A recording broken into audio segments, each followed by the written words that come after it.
Lesson C2, User Limits and Alerts. Topic 2, Limits and Alerts on Calculations. The learning objective for this topic is to understand how to create limits on calculations.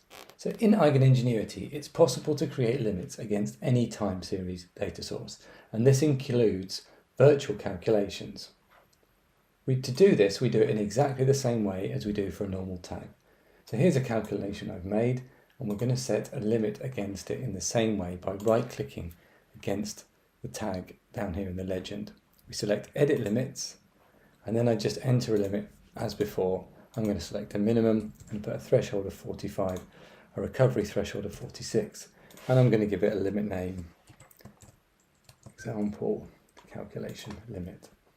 Now, with limits on the virtual calculations, it's important to have a notification sent somewhere, because these are virtual calculations, they don't have a home anywhere in the system. So although events will be generated, there's nothing to store them against in the data model, so you won't be able to find them in search.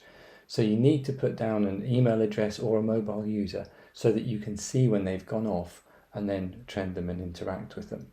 So it's worth putting your email address in there at least, or a mobile user, and then clicking add. So that's now going to register that limit with the event scanner, event detection engine, and we're done, and now we have a limit there. Now, if we wanted to edit that limit, whilst I have this trend up, I can do it in exactly the same way. I can go and edit limits.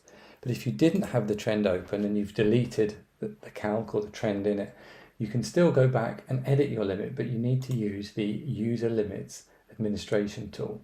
That's under this cogwheel menu, and there's a button User Limits. And this will open up the admin form. We're going to cover this in the next topic.